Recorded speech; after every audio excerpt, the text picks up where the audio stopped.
What if I told you that the deepest, darkest secrets of the female psyche were not uncovered by Freud or Jung, but by a man whose work was systematically erased from history? That every modern theory on relationships, attraction, and gender dynamics is merely a pale, sanitized echo of a terrifying truth discovered nearly a century ago? And that this single-banned psychoanalyst, a man named Dr. Alistair Finch, uncovered a biological imperative so unsettling that it explains everything from a woman's fleeting affections to the deep existential loneliness that defines the modern man. Within the next minutes, you will be exposed to a theory so brutally honest, so clinically precise, that it will reframe every interaction you have ever had with a woman. This is not pop psychology.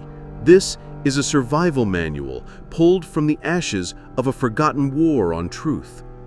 The benefit of enduring this unsettling knowledge is ultimate liberation.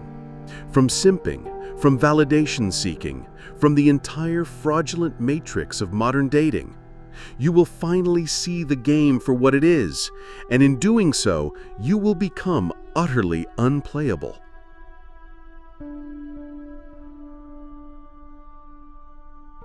Our story begins not in Vienna, but in the foggy, rain-slicked streets of Edinburgh, in the grim aftermath of the First World War. The world was traumatized, and the field of psychology was booming, attempting to make sense of the collective madness that had consumed Europe. While Freud was in Austria developing his theories on penis envy and the Oedipus complex, a young, brilliant, and profoundly damaged Scottish medic named Alistair Finch was arriving at a radically different, far more dangerous conclusion. Finch had served as a battlefield surgeon at the Somme, a place of unspeakable horror where he witnessed thousands of young men eviscerated, torn apart, and buried in the mud. This experience didn't just give him PTSD, it fundamentally rewired his understanding of human nature. He saw men not as noble beings with complex unconscious drives, but as biological organisms governed by primal evolutionary instincts. Survival was everything. Sentimentality was a luxury that got you killed. And upon returning home, he applied this same cold, Darwinian lens to the domestic world, to the relationship between men and women. He established a small private practice in Edinburgh's New Town, and it was here that he began to develop his masterwork, a manuscript he would later title The Dionysic Principle. Finch's central banned claim, the one that would get his life's work burned, was what he termed the solipsistic vortex. He argued that the female psyche is not, as Freud suggested, a theater of conflict between the id, ego, and superego. Instead, he proposed it is a self-contained universe with a single, absolute law, the optimization of survival for herself and her potential offspring. Every thought, every emotion, every action, from a fleeting glance to a lifelong marriage, is filtered through this single, non-negotiable biological imperative. Love, in the romantic sense we idolize, is a biological illusion, a chemical cocktail designed by evolution to facilitate this optimization process. A woman does not love a man. She experiences him as the most viable solution to her survival equation at any given moment. When the variables of the equation change, his status, his resources, his health, the appearance of a better solution, the experience of love evaporates and is recalculated.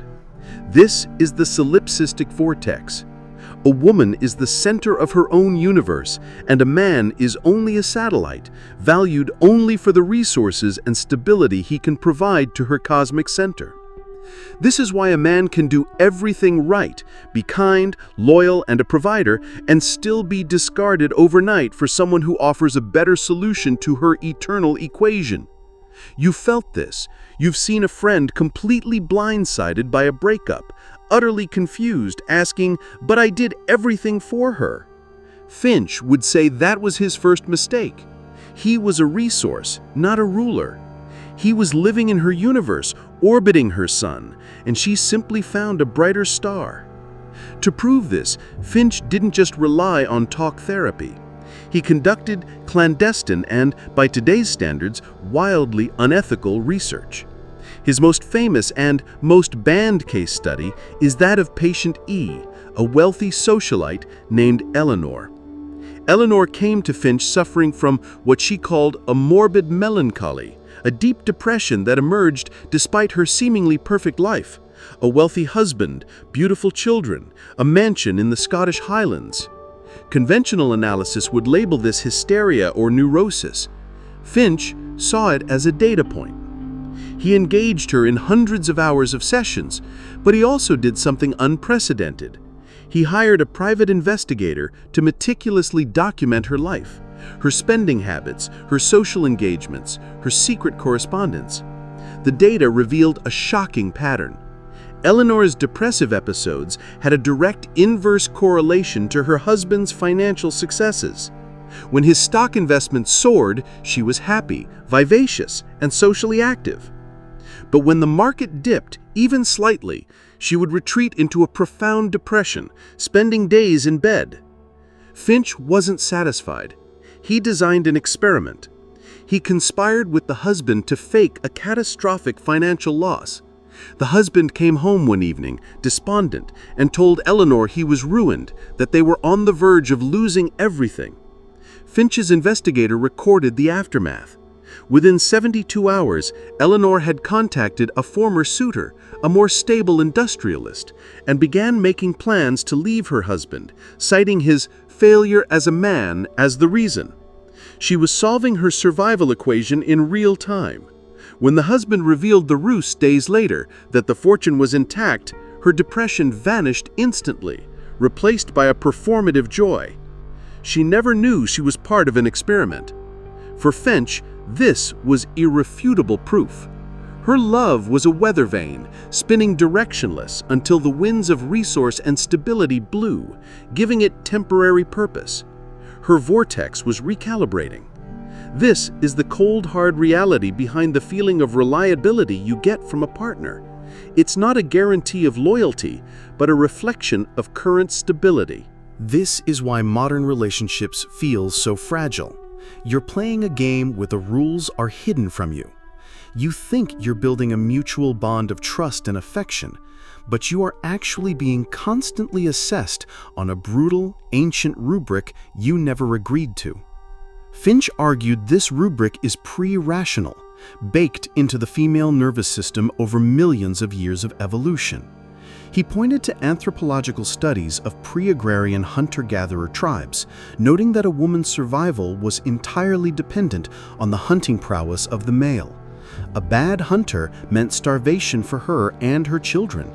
Her innate wiring, therefore, is to be hyper-aware of a man's competence, strength, and status, the modern equivalents of a successful hunt. Her subconscious is constantly asking, can this man provide? Can he protect? Is he the strongest available option? This isn't a conscious, malicious calculation. It is an instinctual drive as deep and automatic as your fear of falling. This is the source of that shock you feel when affection suddenly withdraws. You failed a test you didn't know you were taking. Your kindness was interpreted as weakness. Your willingness to please was seen as a lack of higher value. Your vulnerability was scanned as a potential liability to her survival. Finch's work provides the terrifying clarity that it was never about you as a person. It was about your momentary score on a biological leaderboard you can't even see. But Finch didn't stop there. His most controversial, and for us, most liberating work was on what he called the masculine sacrifice. He argued that civilization itself, all of our laws, religions, and moral codes, is a grand, elaborate monument built to placate and control the solipsistic vortex. Man's greatest drive, Finch wrote, is not sex or power, but meaning. We are meaning-making creatures, and the ultimate meaning we have sought for millennia is to secure a legacy to transcend our mortality through children and great works. To do this, we need women. but to attract and keep women, we must become viable solutions to their survival equation. This requires immense sacrifice. We must suppress our own primal, aggressive, and polygamous nature.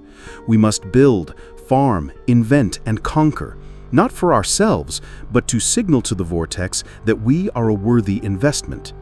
Every cathedral built, every empire won, every fortune amassed is, at its core, a mating display on a civilizational scale. The joy we feel in achievement is often tied to this deep-seated knowledge that it makes us more attractive partners. The entire edifice of civilized society is a cage men built for themselves to make themselves palatable to women. This is the masculine sacrifice, trading our raw, untamed potential for the chance at a legacy. The modern world, however, has broken this contract. Feminism and capitalism, Finch would argue, have given women the illusion they can provide their own resources and safety, making the traditional masculine sacrifice seemingly obsolete. Why build a cathedral when she can get a loan and build her own?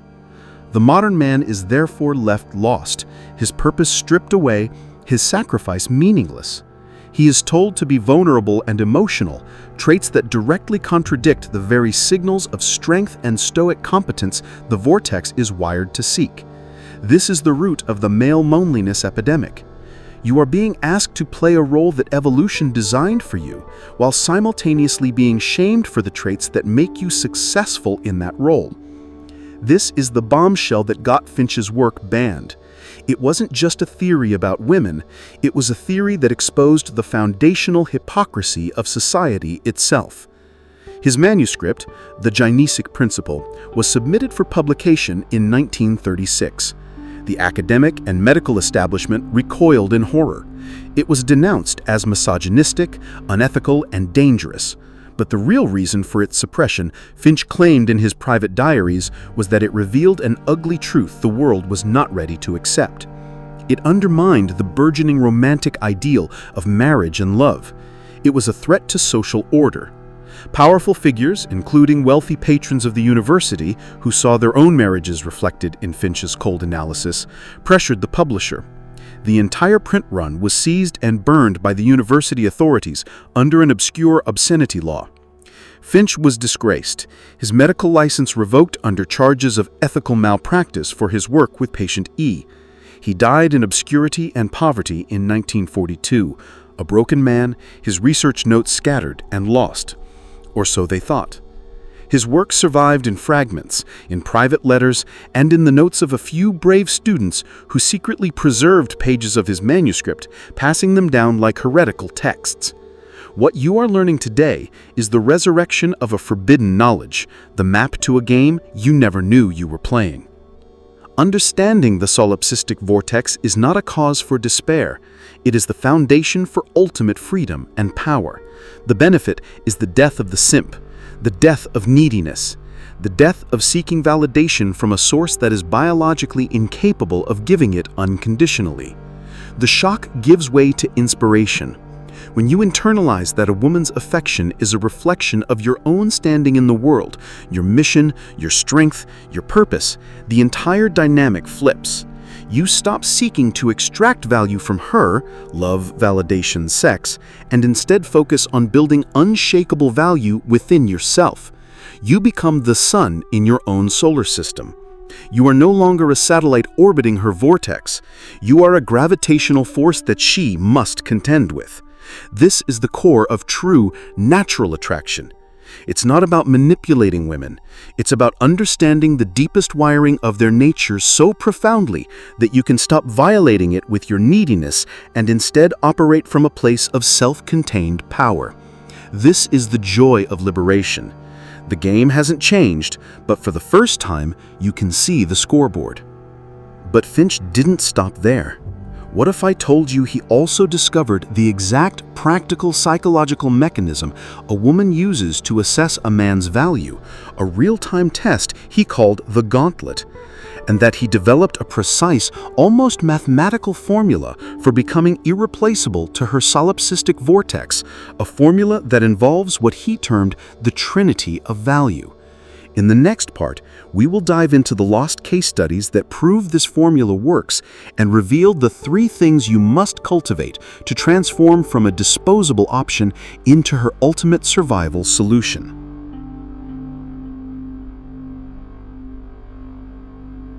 The true horror of Alistair Finch's work was not merely its bleak diagnosis of the female psyche, but its chilling surgical precision in outlining the mechanisms of that diagnosis. To understand the solipsistic vortex is to see the arena. To understand what Finch called the Gauntlet is to know the exact rules of the gladiatorial combat you are already in, often without your conscious knowledge.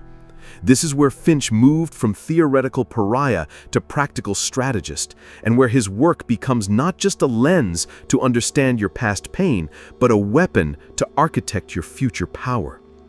After his revelation of the solipsistic vortex, Finch dedicated his ruined career to answering the one question that mattered. If a woman's reality is a constant instinctual calculation of survival optimization, how does she, in practice, test and assess a man's viability?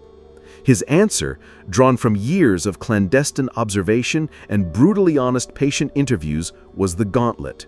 He defined it not as a series of conscious tests, but as a perpetual subconscious audit run by the female mind. Every interaction, from a first glance to a decades-long marriage, is part of this endless assessment. A man is never simply in a relationship. He is constantly being processed through the Gauntlet, his score fluctuating with every word, action, and display of character. The feeling of reliability you seek is merely the temporary peace when your score is high and stable. The shock of a sudden withdrawal or a breakup is the inevitable consequence of your score plummeting below her viability threshold. Finch's most compelling evidence for the Gauntlet came from a series of small, seemingly innocuous case studies that, when viewed together, form a terrifying pattern of universal female behavior. One involved a patient he called the shop girl, a young woman named Clara, who worked in an Edinburgh department store.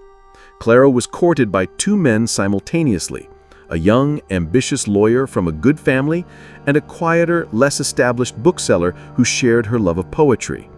The lawyer, Robert, was the obvious, better choice by societal standards. Yet, Clara found herself drawn to the bookseller, Arthur. In her sessions, she expressed confusion over her own feelings. Finch, through meticulous questioning, uncovered the mechanism of the Gauntlet. Robert, confident in his status, would often make grand promises about their future, the house they would buy, the holidays they would take. Arthur, possessing less, instead focused on the present moment with unwavering conviction. He would decisively choose a restaurant for their date, defend his opinions on authors without apology, and gently but firmly challenge her when she was being indecisive. Robert sought her approval. Arthur assumed it. Finch observed that Clara's attraction spiked not when Robert made his grand promises, but on the few occasions he displayed Arthur-like decisiveness. Conversely, her attraction waned whenever Arthur sought her validation or appeared needy. The Gauntlet was not testing resources alone. It was testing the character behind the resources. It was testing for what Finch termed operational sovereignty, the unshakable belief in one's own capacity to navigate the world and provide solutions. Robert had resources, but often lacked sovereignty, looking to Clara for cues on how to make her happy. Arthur had fewer resources, but demonstrated total sovereignty over his tiny kingdom, and that was the more powerful signal to Clara's ancient wiring. She didn't need a man who had a map, she needed a man who was the map. This is the core of the emotional whiplash so many men experience. You believe you are being tested on your job title, your car, your income, and while those are data points, they are secondary. The primary test, the Gauntlet's central question, is, does this man's reality originate from within himself, or is it dependent on me? Neediness, validation-seeking, and indecisiveness are not just unattractive, they are, in the logic of the Gauntlet, a direct threat to her survival. They signal that you are a liability who will drain her emotional resources instead of an asset who will add to them. Your joy in her company must be a consequence of your own fulfilled state, not the source of it. This is why grand romantic gestures often backfire after a fight. They are a massive, flashing neon sign of neediness, a desperate attempt to extract forgiveness and re-establish connection, which only proves your emotional state is dependent on her. It lowers your score catastrophically. The gauntlet is always running. When you ask, "What's wrong?" after she gives you a silent cold treatment, you are failing the gauntlet.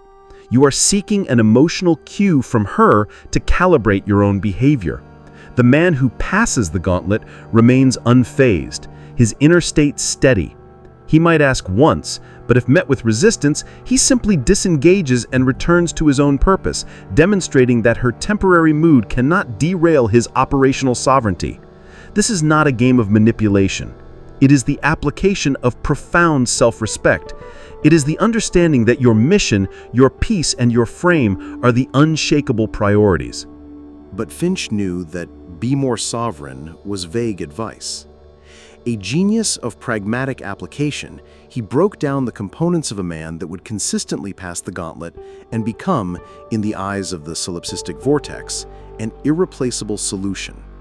He called this the Trinity of value, and it remains the most practical and banned aspect of his entire philosophy. The Trinity is not about what you have, but about what you are. The three pillars are provision, protection, and transcendence. Most men misunderstand provision. They think it is solely money. Finch argued it is far broader. Provision is the capacity to bring structure, resources, and order to chaos. It is the ability to provide solutions. This can be financial, but it is also emotional, providing a calm, stable presence in her drama, logistical, planning a great date, fixing a broken appliance, or intellectual, providing interesting conversation and new ideas. A man who is a skilled craftsman, a brilliant programmer, or a captivating storyteller is providing value. He is demonstrating his competence to navigate the world and extract value from it. This is what Clara sensed in Arthur. His deep competence in his world of books was a form of provision. Protection is the most ancient and instinctual pillar. It is not just physical protection from danger, though that is its most primal form. In the modern world, protection is overwhelmingly psychological. It is the ability to protect her from boredom, from anxiety, from social friction, and from her own sometimes volatile emotions. A man who maintains frame when she is upset, who can deflect a social slight with humor, who creates a feeling of safety and security simply by his unwavering calm presence, is fulfilling the protection pillar. He is the rock in her chaotic emotional storm. The man who gets flustered by her mood, who amplifies her drama with his own anxiety, who cannot stand as a calm center of gravity, is failing the protection test catastrophically. The final pillar, transcendence, is the most subtle and powerful, and it is the one that creates obsession, moving you from a viable option to the irreplaceable solution. Transcendence is your connection to something greater than the domestic sphere, greater than the relationship itself. It is your mission, your purpose, your artistry, your connection to the fundamental truths of existence. This is why artists, musicians, philosophers, and revolutionaries, often broke and unstable, can captivate women so intensely. They offer access to a world beyond the mundane. They are tapped into something transcendent. For the modern man, this doesn't mean you must be a starving poet. It means you must have a purpose that is yours alone. It is the mountain you are climbing, not for her, but for yourself. She wants to be a part of that journey, to be inspired by it, to feel she is partnering with a man who is reaching for greatness. Your purpose is the sun.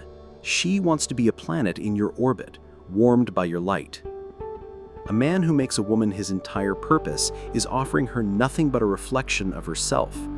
There is no transcendence there, only a hollow echo. This is the death of attraction. The Trinity of value, provision, protection, transcendence, is the practical antidote to simping. Instead of asking, "Does she like me?" you ask, "Am I providing value?" Am I protecting the frame? Am I pursuing my transcendent purpose? When your focus shifts to building this trinity within yourself, you become a man who naturally, effortlessly passes the gauntlet, not because you are trying to, but because you are too focused on your own mission to fail it. Finch documented a stunning case study that proves the power of the Trinity, a story that led to the final furious suppression of his work. It involved a high society couple, Lord and Lady Ashworth. Lord Ashworth was wealthy, titled, and provided immense material provision. He also employed bodyguards, so the physical protection was covered. Yet Lady Ashworth was famously unfaithful and miserable. By all superficial metrics, he should have been the ultimate solution to her vortex. Finch, through his network, was hired as a discreet consultant. He observed that Lord Ashworth had no transcendence. His entire identity was his title and his estate, static, inherited things. He had no mission of his own creation. He was a custodian of the past, not an architect of the future. Furthermore, he failed at psychological protection. He was easily flustered by social slights, worried constantly about gossip, and looked to his wife to manage his social anxiety. He was providing resources but demanding emotional energy in return, draining her rather than filling her. Finch's advice to the Lord was radical and rejected. He told him to abandon the social season for 6 months, to leave the estate and its management to a steward, to go to London and immerse himself not in society, but in the world of emerging automotive engineering, a personal passion he had long neglected. He was to build something new, from the ground up. He was to find his transcendence. Reluctantly, the Lord agreed. For months he was absent. He was building, creating, and struggling with a purpose that was entirely his own. Finch's contacts monitored Lady Ashworth. Initially, she was furious at the abandonment. Then she became curious, then concerned, then utterly captivated. His letters were no longer about gossip, they were about pistons and engineering problems. He was providing a new kind of value, intellectual and passionate. He was demonstrating operational sovereignty on a grand scale. By the time he returned, he was a different man, more calm, more focused, his center of gravity within himself. The marriage was not just repaired, it was transformed. He had stopped orbiting her vortex and had become a gravitational center himself. He had completed the Trinity. This is the inspiration that comes from Finch's darkness. His work is not a condemnation of women, but a clarion call to men. The solipsistic vortex is not evil, it is amoral, a biological function like digestion or adrenaline. To be angry at it is to be angry at the law of gravity. The path to power is not to curse the game, but to learn its rules so thoroughly that you can play it with mastery. Your pain, your confusion, your heartbreak, these are not signs of your failure, but proof that you are playing a game with a hidden rulebook. Finch's banned research is that rulebook. The benefit of this knowledge is the ultimate liberation, the freedom from needing a particular outcome from a woman. When your sense of value, purpose, and peace is generated internally by your commitment to your own Trinity, you become immune to the daily fluctuations of the Gauntlet. Your joy is derived from your own pursuit of greatness. Your confidence comes from your demonstrated competence in providing solutions. Your calm comes from your ability to protect your own psychological state. You become a man who chooses rather than a man who is chosen. This is the final triumphant truth of Alistair Finch's legacy. The work was banned not because it was false, but because it was too empowering. It gave men the key to their own prison cell. It revealed that the cage of modern dating is unlocked and has been all along. You simply needed the eyes to see it. The choice to walk out is yours.